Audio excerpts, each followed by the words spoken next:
top 3 richest pastors in the world, Kenneth Copeland, Joel Osteen, and Pat Robertson, are worth a combined $2.5 billion. These preachers live in mega mansions and fly in private jets. But how did they get so rich? They all preach the prosperity gospel, which says that God will reward you with material wealth if you have enough faith and donate to their church. Critics say it's a scam that exploits the vulnerable by promising them financial success if they donate to the church. These preachers have taken it to another level by selling miracle water and hosting healing services where they claim that people can be cured of cancer and blindness. But none of these claims have been verified, and there's no proof that their church has ever donated any money to charity.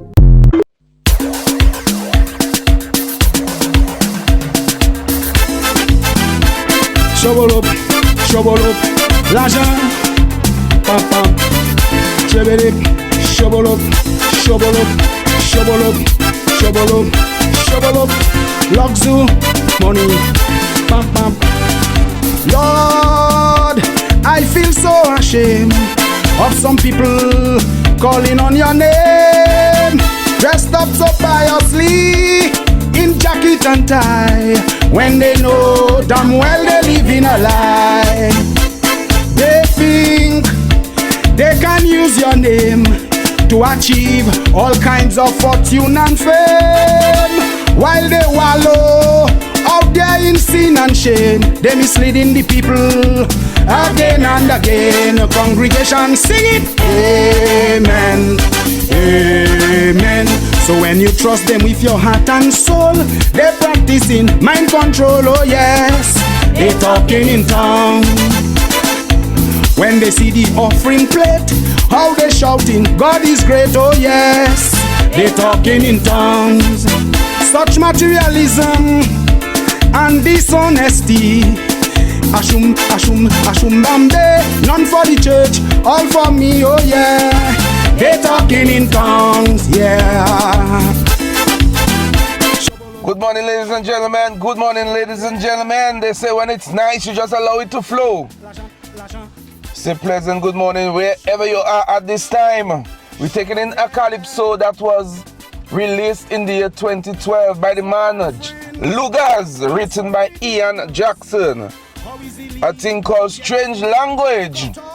And you would have seen from the video preview I had before I came on board, between 3 pastors. According to the information on that video, I mean I have not verified it, but it's not far-fetched. They have amassed $2.5 billion between them. That is something, but that's our business. But nice calypso.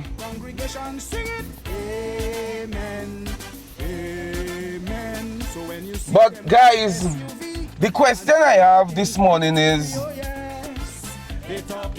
this realistic or practical for these pastors to be living such high lifestyle? Private jet, private plane, big mansion. One said he only wearing Louis Vuitton underwear. I can't recall no part of the Bible where Jesus was living such luxurious lifestyle, or promoted such luxurious lifestyle. But we're digging our calypso, yeah? And it's my partner that asked me for that song yesterday, and I said, what boy, that's a good little track, you know. Let me just play that today. So big up yourself, my brethren. But tell me, what do you guys think? And you know the Bible, if you go and read the book of Leviticus, it speaks of tithing and giving 1/10 of the fruits of the land. Well, they translate it to money right now. At what expense do we maintain that 1/10, guys? So let's just say, for example, and I want to use strict examples right now. You're making about $5,000. 5 years ago, $5,000, that was your salary. You were able to convince a financial institution to give you a mortgage, a student loan, probably up to your retirement age in the case of the mortgage. And you run your life is running like that. You give in your tithe 5,000, you put in your 500 because you dip into your faith and you believe in the scriptures. But something happened. Maybe you become redundant. You cannot generate that level of income anymore. And you're now making about 3,500. A whole 1,500 less than what you were making. Should the pastor, the priest expect the 10% to continue? Or they will have some consideration because you have some inescapable commitment? And I know the argument going to be, it is the Lord that have given you the opportunity to earn. So notwithstanding the deduction or the reduction, you must pay that 10th. Do you guys agree to that? But at the same time, while you're paying that 10th, look at the kind of lifestyle them fellas living. I mean, that doesn't happen in Dominica. I mean, it almost happened in Dominica time, you know, but then the people say, no. You're stretching the joke. But what do you guys think? Do you give what you can afford? Or it is mandatory that you give 1/10 regardless of what your salary is? Because it is the good Lord has given you the opportunity to earn. I do not claim to be so in touch with the scriptures. So I am asking the question, do we draw a line somewhere? As for them fellas there with their private yacht and their private jet and who want to have airport for themselves, I think that is wrong. There's no need for you to live such luxurious lifestyle. I saw another clipping. A man was trying to justify why he alone could earn 20 million. I'll play it in the end. That can't be right. But I know some church, they are strict with that 1/10 business. Some churches, they will accept what you give, but they will ask you to be reasonable when you give in. And there's a lady, Miss Nicholas, Man Nicholas, I will never forget her.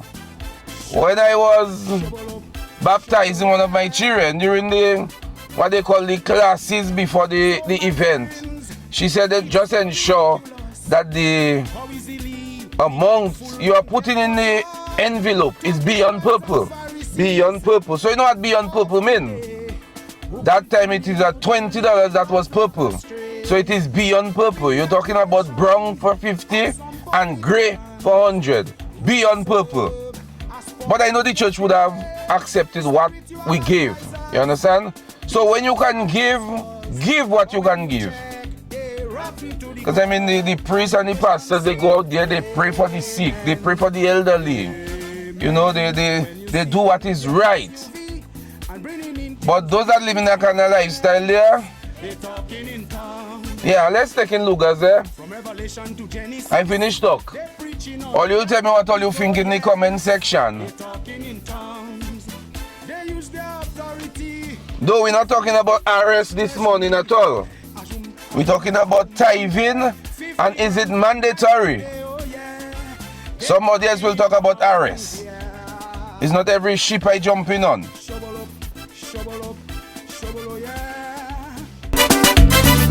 Woman, trouble, yeah.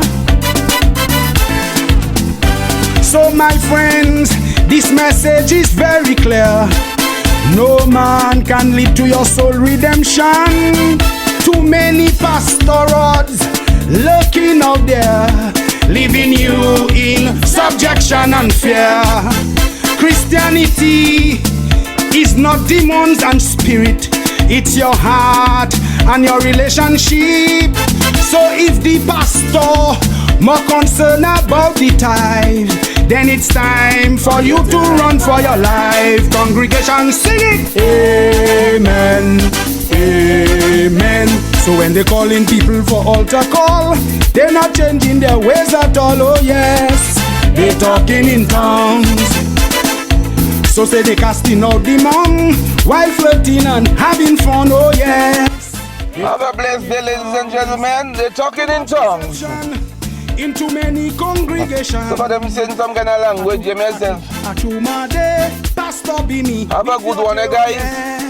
Have a good one. What about your tax return, sir? They say that you alone made over $20 million last year personally. What do you say to that? I've been very clear about this, okay? The business made $20 million. It takes a lot of money to do the ministry that we do. It's not what it looks like, okay? These aren't my, two of these planes are mine. I flew commercial once. I was in first class, obviously, but the net they have that, separates us, it was see-through. I could just see the other people back there. I was like, ugh. It's just being in the terminals and stuff like that. I just can't do. One time, somebody came up and asked me for prayer. Sorry, just one more question, sir.